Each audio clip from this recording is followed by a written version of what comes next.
If you have a dog, you probably know how much they enjoy going for walks. But did you know regular walks are much more than just playtime?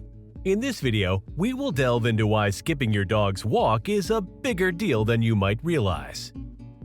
First of all, dogs generally don't exercise by themselves. The amount of exercise a dog needs varies based on factors such as breed, age, and health.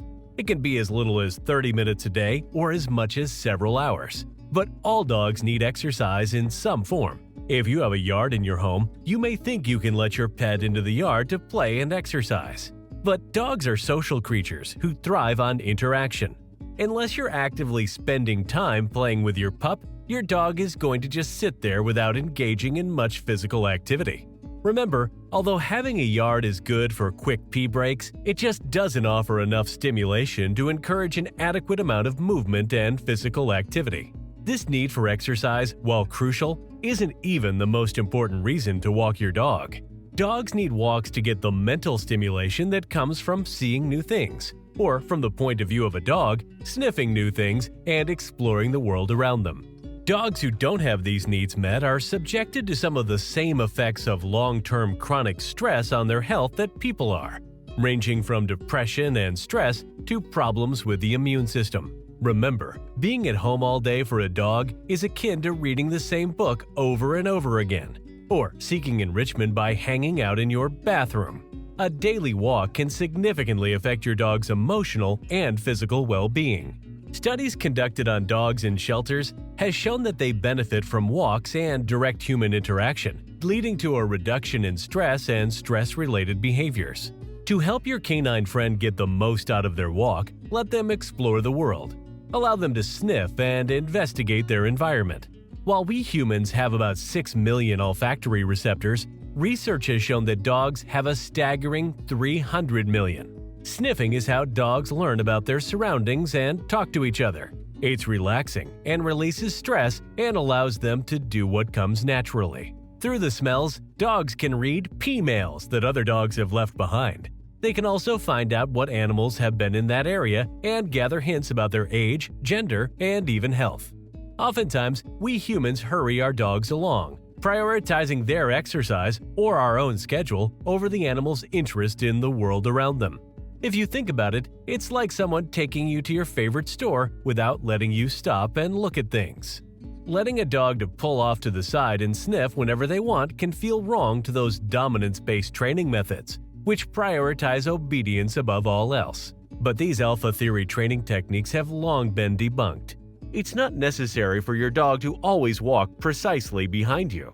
What matters is to pay attention to what they're communicating and help them in fulfilling their needs. You might be surprised to learn that research has found that dogs love walks more than anything else, even food. A study conducted in the UK aimed to identify the words and phrases that canines love to hear the most. The researchers monitored the dog's heart rate when their favorite phrases were mentioned.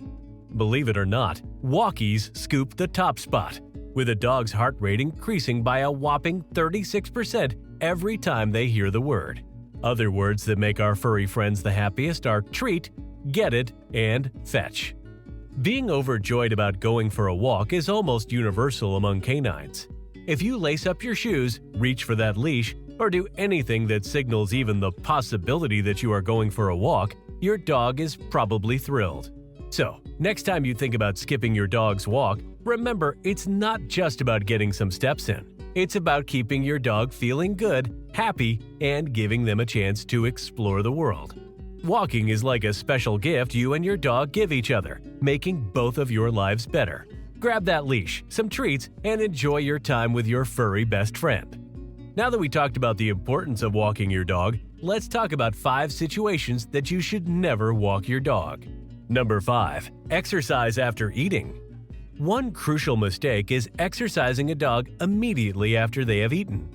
This is the representation of a dog's stomach when it's filled with some food and water. And this is how it looks inside your dog's body, which is shaped like a hammock. If you feed your dog a lot of food and then go play with them, throw the ball, or go for a run, their stomach may flip and twist. You now have 1 or 2 hours to take your dog to the vet for an emergency surgery. The vets will need to open up your dog, untwist the stomach, and place it back in its correct position so it doesn't rupture and the blood flow doesn't cut off. This condition is known as bloat or gastric dilation and volvulus. One indicator that your dog might have flipped stomach is unsuccessful vomiting. Your pup will repeatedly try to vomit without bringing anything up. This is a big sign that your dog has flipped stomach and you must rush to the vet. Another noticeable symptom is an enlarged abdomen, with your dog's stomach appearing bloated and swollen. Most dogs will also act restless, pant, and may have difficulty breathing. They will have nervous energy, pacing around, and unable to sit still. It's recommended to wait at least 1 to 2 hours after a meal before engaging in strenuous physical activity. Number 4. Overexercise. Fit people who go for daily runs or bike rides often take their dogs with them for company. But extended runs can be hard or harmful for certain breeds or senior dogs. For instance, short-nosed breeds like pugs, bulldogs, and Boston Terriers have respiratory issues and are not good for running long distances. If your dog is older than 8, always consult with your vet and get their advice for the exercise requirement. Number 3. Summer heat. Unlike humans, dogs don't sweat, so they don't tolerate high temperatures as well as humans do. While your dog does have some sweat glands in their paws, these do little to help regulate their body temperature. Instead, a dog's primary cooling mechanism is panting. But sometimes, even panting isn't enough to prevent overheating. It's crucial to avoid walking your dog during the warmest hours of the day to prevent heat stroke. Likewise, make sure the pavement is not too hot and uncomfortable for your dog's sensitive paws. Number 2. Health issues. If your dog is unwell or recovering from an injury, it's important to refrain from strenuous physical activity like walking until they have fully recovered. Consult with your vet to determine the appropriate level of activity for your dog's condition. Number 1. Forced socialization. Although dogs are pack animals, it doesn't mean they want to socialize all the time. While you are walking your dog, remember that your dog isn't public property. If your dog doesn't want to say hi to other dogs or people, that's okay. Be a good friend and understand what your dog likes and doesn't like. If your furry friend is aggressive towards some dogs, don't keep forcing them together expecting them to warm up to each other. Think about it. Do you want to talk with any person you meet on the street? Just like humans, dogs simply don't like bonding with certain dogs. Now that you've learned more about your dog and their needs, share your thoughts in the comment section below. How often do you take your dog for a walk? Are they reactive during walks?